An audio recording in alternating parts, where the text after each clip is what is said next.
Pada suatu masa, di tanah yang kini kita sebut Nusantara, ketika angin laut berhembus, membawa aroma rempah dari timur dan barat, ketika kerajaan-kerajaan berdiri megah, dengan adat dan kepercayaan yang beragam, datanglah sinar lembut dari arah barat.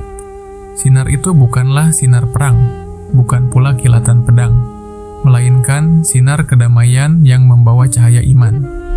Ia datang melalui lisan-lisan yang lembut, hati-hati yang penuh kasih, dan langkah-langkah para kekasih Allah yang kelak dikenal sebagai Wali Songo. Mereka tidak datang dengan bendera kekuasaan, tidak ada pula dengan niat menaklukkan negeri, tapi mereka datang dengan niat menyentuh hati manusia, menebarkan rahmat dan kasih sayang sebagaimana Allah berfirman dalam surah Al-Anbiya ayat 107. Dan tidaklah kami mengutus engkau, melainkan untuk menjadi rahmat bagi seluruh alam. Ayat itu menjadi napas dakwah mereka. Setiap langkah, setiap ucapan, setiap senyum adalah cerminan kasih sayang. Wali Songo bukan sekadar ulama. Mereka adalah teladan akhlak yang menuntun manusia kepada Allah tanpa paksaan, tanpa kekerasan, tapi dengan cinta dan kebijaksanaan. Kisah ini dimulai di tanah Jawa di abad ke-14 dan ke-15. Saat itu, masyarakat masih banyak memegang kuat ajaran lama, kepercayaan nenek moyang, dan adat istiadat yang telah mengakar ratusan tahun. Namun, di balik semua itu, hati manusia tetap merindukan kebenaran. Mereka mencari cahaya, dan Allah mengirim para wali untuk menuntun mereka menemukan jalan itu. Salah satu dari mereka adalah Sunan Gresik, atau Maulana Malik Ibrahim. Beliau datang pertama kali ke pesisir Gresik. Beliau tidak langsung berdakwah dengan kata-kata keras atau perdebatan. Ia mulai dengan hal yang paling sederhana, membantu orang sakit, memberi makan yang lapar, dan menunjukkan kasih sayang kepada siapapun tanpa membeda-bedakan. Orang-orang melihat keindahan akhlaknya sebelum mereka mendengar dakwahnya. Sunan Gresik mengajarkan bahwa Islam bukan sekadar agama yang mengatur ibadah, tapi juga agama yang menata kehidupan dengan cinta dan kebersamaan. Dari sanalah masyarakat mulai tertarik. Mereka melihat bahwa Islam membawa kesejukan, bukan ancaman. Dalam setiap tutur katanya, Sunan Gresik selalu mengingatkan firman Allah dalam surah An-Nahl, ayat 125. Ud'au ila sabili rabbika bil hikmati wal mau'izatil hasanati wajadilhum billati hiya ahsan.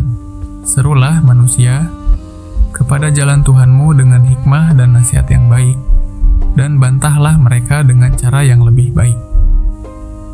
Ayat ini menjadi dasar dakwah seluruh Wali Songo. Mereka tidak memaksa, mereka mengajak dengan lembut, mereka merangkul dengan hikmah. Setelah Sunan Gresik, muncul putranya yang dikenal sebagai Sunan Ampel. Beliau mendirikan pesantren pertama di Ampel Denta, Surabaya. Dari pesantren itu lahir generasi ulama yang kemudian menjadi penerus dakwah Islam di seluruh Jawa. Sunan Ampel mengajarkan para santrinya bukan hanya ilmu fikih atau tauhid, tapi juga adab, sopan santun, dan akhlak mulia. Ia selalu berkata, ilmu tanpa adab bagaikan api tanpa cahaya. Sunan Ampel pula yang mengajarkan konsep moh limo kepada masyarakat, yaitu menjauhi 5 perkara. Tidak mau mencuri, tidak mau berzina, tidak mau mabuk, tidak mau berjudi, dan tidak mau makan yang haram. Prinsip sederhana namun sangat dalam ini menjadi pondasi moral bagi masyarakat yang baru mengenal Islam. Kemudian ada Sunan Bonang, murid Sunan Ampel, yang dikenal sangat kreatif. Ia memahami bahwa masyarakat Jawa mencintai seni dan musik, maka beliau menggunakan gamelan sebagai media dakwah. Ia menciptakan tembang-tembang berisi nasihat tentang tauhid dan kebaikan. Melalui suara gamelan dan syair yang lembut, ajaran Islam meresap ke hati masyarakat tanpa mereka merasa digurui. Di antara syairnya yang terkenal, terdapat pesan tentang makna kehidupan. Wong urip iku mung mampir ngombe, katanya. Hidup di dunia hanya seperti orang singgah minum, maka gunakanlah waktu hidup untuk berbuat kebaikan dan mengingat Allah. Begitulah cara Sunan Bonang menanamkan makna spiritual yang dalam dengan bahasa yang mudah dipahami rakyat. Kemudian ada Sunan Derajat yang terkenal dengan kepeduliannya terhadap fakir miskin. Beliau menekankan pentingnya keseimbangan antara ibadah dan kemanusiaan. Baginya, beribadah kepada Allah tidak sempurna jika tidak peduli kepada sesama. Beliau sering berkata, orang beriman itu bukan yang banyak sujudnya saja, tapi yang juga ringan tangannya menolong saudara. Ia mencontohkan firman Allah dalam surah Al-Ma'un ayat 1-3. Ara'aital ladzi yukadzibu biddin, fadzalikal ladzi yad'uul yatim wa la yahuddu 'ala ta'amil miskin. Tahukah kamu orang yang mendustakan agama? Itulah orang yang menghardik anak yatim dan tidak mendorong memberi makan orang miskin. Sunan Derajat menjadikan ayat itu hidup dalam tindakan. Ia membangun tempat penampungan bagi yatim dan miskin, memberi mereka makan, pakaian, dan pendidikan. Dari sanalah masyarakat melihat bahwa Islam adalah rahmat, bukan ancaman. Berlanjut ke Sunan Kudus, sang wali yang bijaksana. Beliau sangat menghargai adat dan budaya lokal. Ketika berdakwah di Kudus, beliau tahu masyarakat masih sangat menghormati sapi karena pengaruh ajaran Hindu. Maka, beliau melarang umat Islam menyembelih sapi di wilayahnya agar tidak menyinggung keyakinan masyarakat setempat. Sebagai gantinya, beliau mengajarkan penyembelihan kerbau. Dari sinilah lahir sikap toleransi dan kearifan yang menjadi ciri khas dakwah Wali Songo. Sunan Kudus menanamkan akhlak lembut dalam berdakwah sesuai dengan firman Allah dalam surah Ali Imran ayat 159, "Fabima rahmatin minallahi lintalahum walau kunta faddan ghalidhal qalbi lan faddu min haulik." Maka disebabkan rahmat dari Allah, engkau bersikap lemah lembut terhadap mereka. Sekiranya engkau bersikap keras lagi berhati kasar, tentulah mereka menjauh dari sekitarmu. Kelembutan itulah yang membuat dakwah beliau diterima dengan mudah. Masyarakat mencintainya, bukan takut padanya. Lalu ada Sunan Kalijaga, mungkin yang paling dikenal dari semua Wali Songo. Beliau adalah wali yang sangat dekat dengan masyarakat. Ia memahami betul jiwa orang Jawa. Ia tidak menghapus budaya, tetapi mengislamkannya dengan makna yang baru. Wayang, gamelan, dan seni menjadi jembatan untuk mengenalkan tauhid. Dalam setiap pertunjukan wayang, ia menyelipkan pesan moral dan ajaran Islam. Sunan Kalijaga selalu berkata, "Jangan rusak adat, tapi sinari dengan iman." Ia mencontohkan bagaimana dakwah seharusnya tidak menghapus identitas budaya, tetapi memurnikan maknanya agar selaras dengan tauhid. Dengan pendekatan yang halus, ribuan orang masuk Islam tanpa merasa dipaksa. Sunan Kalijaga juga mengajarkan pentingnya introspeksi diri, seperti dalam firman Allah surah Ar-Ra'd ayat 11. "Innallaha la yughayyiru ma biqaumin hatta yughayyiru ma bi anfusihim." Sesungguhnya Allah tidak akan mengubah keadaan suatu kaum hingga mereka mengubah keadaan yang ada pada diri mereka sendiri. Beliau mengingatkan umat agar memperbaiki hati dan perbuatan sebelum menuntut perubahan di luar diri. Kemudian ada Sunan Muria, putra Sunan Kalijaga. Beliau melanjutkan dakwah ayahnya dengan mendekati masyarakat pedesaan. Ia lebih sering berdakwah di pegunungan dan daerah terpencil, mengajarkan cara bertani yang baik, hidup rukun, dan saling membantu. Dakwahnya sangat sederhana tapi menyentuh. Karena beliau hadir di tengah masyarakat, hidup bersama mereka, dan merasakan apa yang mereka rasakan. Ada juga Sunan Giri, seorang ulama cerdas dan tegas.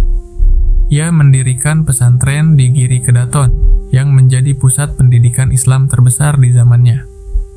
Dari sanalah lahir banyak ulama dan pemimpin Islam di Nusantara. Beliau juga menulis karya-karya keagamaan dalam bentuk tembang dan cerita untuk anak-anak, agar nilai Islam tertanam sejak kecil. Dan terakhir, Sunan Gunung Jati, yang dikenal sebagai wali sekaligus pemimpin. Beliau mendirikan kerajaan Islam di Cirebon dan menjadi contoh bagaimana seorang pemimpin harus bersandar pada keadilan dan kasih sayang. Beliau memadukan kekuasaan dengan dakwah, menjadikan kekuasaan bukan untuk menindas, tapi untuk menegakkan kebenaran dan kemaslahatan umat. Wali Songo berbeda-beda cara, tapi satu tujuan, menyebarkan cahaya Islam dengan akhlak yang luhur. Mereka mengajarkan bahwa kekuatan sejati bukan pada senjata, tapi pada ketulusan. Mereka menunjukkan bahwa dakwah paling kuat bukan lewat kata-kata, tapi lewat perbuatan. Hingga kini, jejak mereka masih terasa. Masjid-masjid tua, pesantren, dan nilai-nilai kebaikan yang mereka tanamkan masih hidup di tengah masyarakat Indonesia. Dari tangan mereka, Islam tumbuh di tanah ini bukan sebagai paksaan, tapi sebagai cinta. Mereka meneladani Nabi Muhammad SAW yang bersabda, "Sesungguhnya aku diutus untuk menyempurnakan akhlak yang mulia." Syair Ahmad. Dan sungguh, Wali Songo adalah cermin dari akhlak itu. Mereka mengajarkan kita bahwa menjadi muslim bukan hanya soal ritual, tapi juga soal menjadi rahmat bagi sesama. Mereka mengajarkan bahwa untuk mengubah masyarakat, kita harus mulai dengan diri sendiri, dengan kelembutan, dengan kasih, dengan sabar, dengan ilmu, dan dengan amal yang nyata. Kini, setiap kali adzan berkumandang di penjuru negeri, setiap kali anak-anak belajar mengaji di pesantren, setiap kali masyarakat menolong sesama tanpa pamrih, di sanalah ruh perjuangan Wali Songo masih hidup. Mereka telah menanam benih keimanan yang akan terus tumbuh sepanjang zaman. Maka, marilah kita meneladani mereka. Jadilah cahaya bagi sekitarmu, seperti mereka menjadi cahaya bagi Nusantara. Jadilah penyebar kedamaian, penyembuh luka, penebar kasih. Sebab itulah hakikat Islam yang sejati, agama yang membawa rahmat bagi seluruh alam.